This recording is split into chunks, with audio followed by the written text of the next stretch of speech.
estamos 26, prácticamente 27. Dijeron que a fin de mes a la Cámara de Senadores iba a llegar este proyecto de reforma fiscal. Era como una batería de proyectos que se iban a comenzar a analizar en Cámara de Senadores en primer término. El Poder Ejecutivo sigue dialogando con el sector empresarial, pero parece que las cosas no están bien porque no hay acuerdo en muchos puntos. Absolutamente. Impuesto luego se llama, te imponen, no tenés luego que querer. Pero ¿qué pasa? En este caso, el grupo de los empresarios venía en una mesa de negociación con el gobierno y en esta mesa se estaban analizando dos cuestiones, así se empezó por lo menos.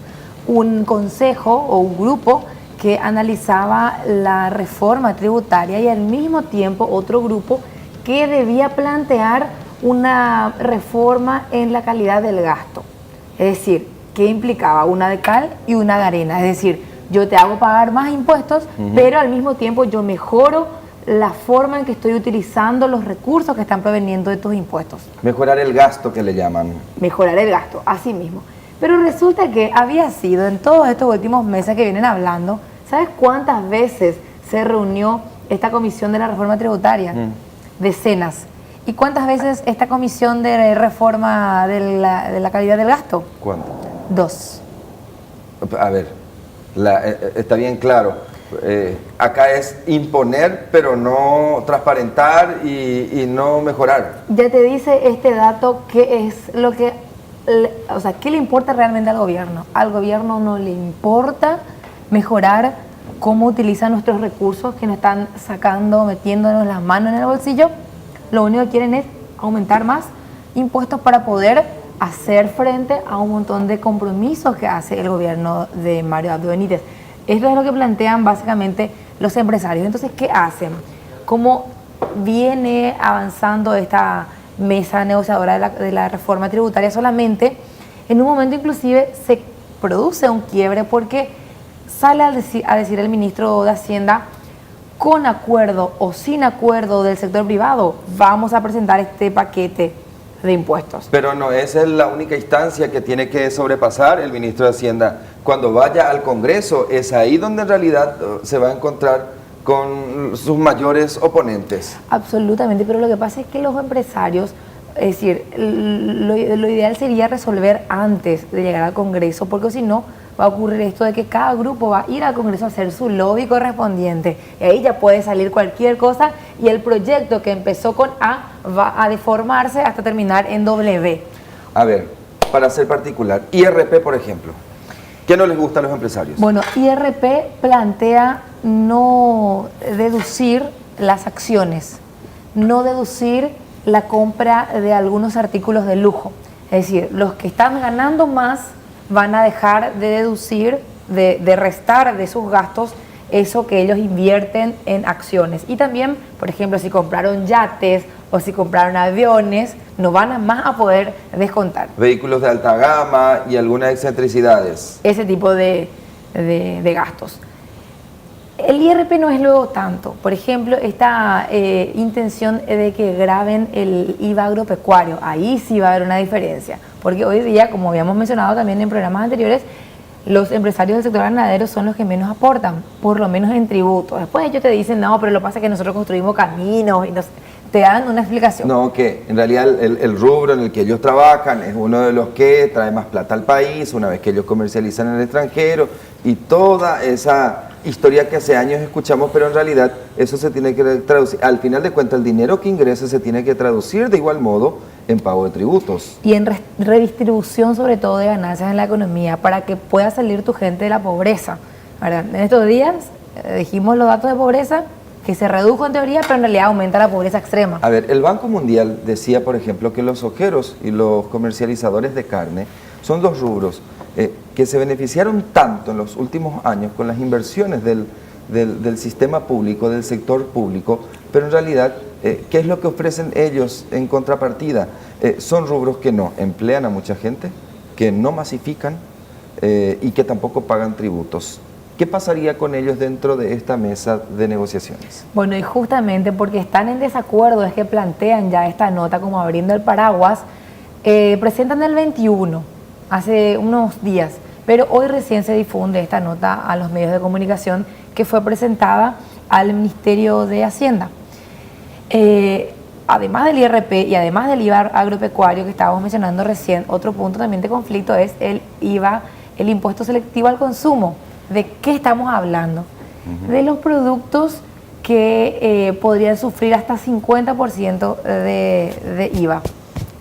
Tabaco, bebidas gaseosas, bebidas alcohólicas, que son una cuestión más que tributaria de salud pública, porque es una tendencia mundial tener una mayor recaudación en estos rubros para poder enfrentar las enfermedades que causan estos productos y que hace que mucho gasto se destine al tratamiento de enfermedades. A ver, hagamos un repaso rápido. Tabaco, estamos hablando de cáncer. Hablamos de bebidas azucaradas, obesidad. Estamos hablando de bebidas alcohólicas. Cirrosis. Inclusive accidentes de tránsito.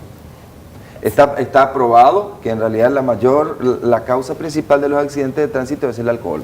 Diabetes, hay otras enfermedades también derivadas de esta que estás mencionando. Que Entonces, representan grandes gastos públicos. Exacto, es eso. El punto es que todos estamos contribuyendo para que gente que se expone a estas enfermedades consuman ese presupuesto. Recién mostramos en pantalla, estaba ahí teniendo ¿Volvemos? Detrás, sí, cuáles son los puntos que plantea hoy este grupo de gremios. Dice, primero, calidad de gasto y cumplimiento de la responsabilidad fiscal. Claro, no se excedan ustedes en el déficit de 1,5% del PIB. Ese siempre. Ese está bien. Ampliación de la base tributaria reduciendo la evasión. Claro, en vez de pedirme más impuestos, ¿por qué no mejoras tu recaudación con toda esa gente que hoy está evadiendo? Decía Fabián Domínguez hace un tiempo, aumentamos 22% la recaudación en febrero en comparación al pasado año. Pero la gente en la calle, en serio les digo, y díganme ustedes si estoy equivocado, dice, das por imbaebe, das por plata no hay circulante, no vende imbaebe.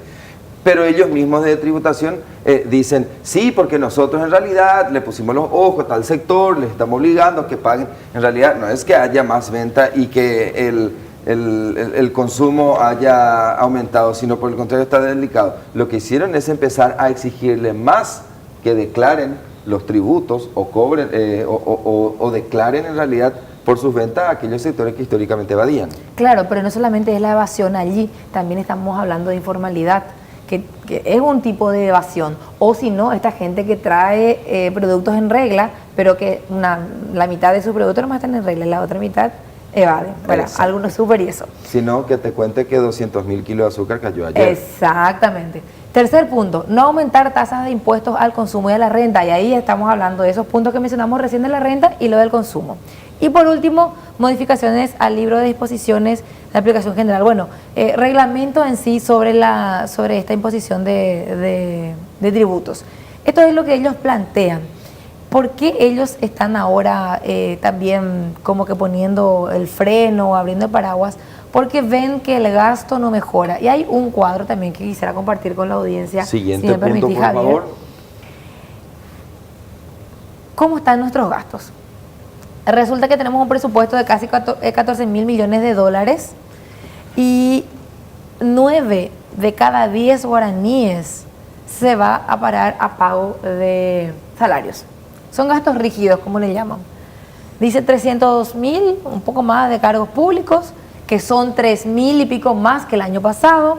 93% del gasto corriente, ¿verdad? Son salarios, jubilaciones, salarios que se elevaron el 74% de los ingresos.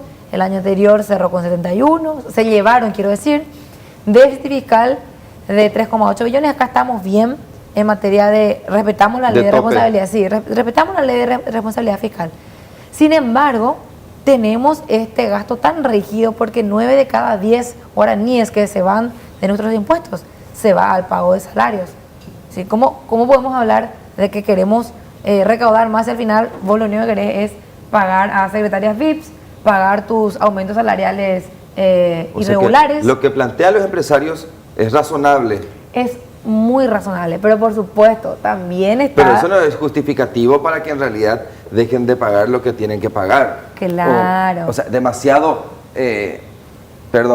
son muy básicos si es que en realidad van a utilizar estos elementos para decir, por esto nosotros no vamos a pagar lo que ustedes están planteando. Entonces no vamos a pagar todo el IVA. Claro, ¿y quién nació primero? ¿El huevo o la gallina? Eso es. ¿Primero me mejoras tu gasto o primero me aplicas un impuesto? O sea, ¿Cuál de los dos? Y por último, no todos los empresarios están de acuerdo con esta nota que se presentó. Resulta que veíamos las firmas con los sellitos de los gremios. ¿Y quiénes faltaban dentro del FEPRINCO? Faltaban UIP, Capasu, Cámara de Supermercados y Unión Industrial Paraguaya. No firmaron esta nota. Lo que demuestra que también hay un quiebre, hay desacuerdos dentro del mismo sector privado. Como que tácitamente estos dos gremios sí apoyan al gobierno. Ya, bien clarito. Gracias, Gladys. Y hablando de tema de tributación, ¿qué pasó en el periodo gubernamental pasado? Marta González, la ex viceministra de la Subsecretaría de Estado de Tributación, ¿qué hizo, Juanqui? Más de uno habrá experimentado alguna vez problemas con el sistema Marangatú, el famoso sistema de gestión tributaria.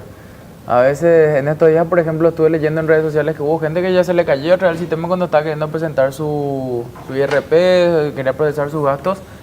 En el 2016, la entonces viceministra de Tributación presenta un pedido de licitación por urgencia impostergable para la contratación directa de una empresa, en realidad es de una ONG, de una organización sin fines de lucro, para actualizar el sistema tributario paraguayo. La cuestión ahora es, ¿quién era parte de la comisión directiva de esa ONG cuando recibió el contrato? ¿Y quién llegó a ser presidenta o titular de esa comisión directiva luego de entregarle $3 millones a esa ONG siendo viceministra de Tributación? Lo que pasó fue lo siguiente: en 2016 Marta González en abril llama a la licitación y hace una licitación por la vía de la excepción y pide contratación directa. Hablando mal y pronto, esto quiere decir, no quiero que haya competencia, quiero elegirle directamente a quién me va a proveer este servicio. Bajo el argumento de que esta empresa, la que queremos contratar, sabe exactamente hacer lo que nosotros estamos necesitando. Y nadie más sabe hacer lo que nosotros estamos pidiendo. O sea que era natural. Marta González sabía exactamente lo que querían. Información privilegiada. Entonces, ¿qué es lo que pasó? Marta González, viceministra de Tributación, termina firmando, bueno, no firma ella, la Subsecretaría de Tributación, encabezada por Marta González, termina contratando a un organismo, ONG, o el título que le quieran poner, en el cual Marta González era miembro de la comisión directiva. Marta González se contrata a sí misma por $3 millones. Estaba preparando el terreno nomás, ¿verdad? No, pero no se preguntó. Vos no sabés nomás, Juan, que ella obtuvo un descuento importante, era $6 millones el servicio. Se pagó a sí misma más barato. Ella, claro. Como si esto no fuera poco, un año después de haberle entregado, digo, es el Centro de Administraciones Tributarias, es el CIAT el que terminó siendo elegido para realizar este servicio. Ahí está, estos son los detalles. Perdón, ahí acababa de pasar nomás la imagen. Para hacer hablar, como siempre decimos, las imágenes. Este es el sistema Marangatú viejo, el Marangatú 1.0, que era un dolor de cabeza. Que ya estaba obsoleto. Estaba obsoletísimo. Había que reemplazar esto. Sí. Entonces le llaman a licitación, vía excepción, para que haga una reforma de esta web. Exactamente. Y esa empresa es la que presidía Marta González. Es la que tenía a Marta González como directiva desde el 2014. Estamos hablando del CIAT, es un organismo, ellos dicen ser un organismo internacional que congrega a las diferentes entidades de gestión tributaria de aproximadamente 40 países. ¿Qué es lo que pasa a partir de ahí entonces? A partir de ahí, Marta González asume en el 2013, en el 2014 es elegida como miembro de la comisión directiva y en el 2016 Marta González le entrega el contrato por $3 millones al organismo del cual ella era parte de la comisión directiva. 2 años después tenemos el Marangatú 2.0, que es lo que está ahí detrás de Javier ahora mismo. Justo en el primer día, Doico y Macratú. Exactamente. Me acuerdo muy bien. A partir de ahí, Marta González la Subsecretaría de Tributación firma el contrato con el CIAT en junio del 2016. Un año después, en abril de 2017, ¿quién es electa presidenta de la comisión directiva del CIAT? Marta González. Un año después de haberle entregado $3 millones por contrato vía excepción, contratación directa a la firma, porque aparece como tal, dice firma en el contrato, que había sido beneficiado con unos 3 millones de dólares de dinero público paraguayo. En medio de esta situación, en junio del 2018, el primer día, cuando Marangatú se lanza con todo, después de haber migrado todos los datos del Marangatú 1.0. Se postergaron las declaraciones juradas, la presentación de declaraciones juradas, las liquidaciones. Por varios días estaba todo paralizado el sistema tributario porque, bueno, se iba a poner en vigencia. Justo ese primer día que se puso en vigencia, o colapsama la sistema. ¿Qué hace? Como la callara, doy coi la 2.0 que tanto anunciaron. ¿Qué hace Marta González? Renuncia.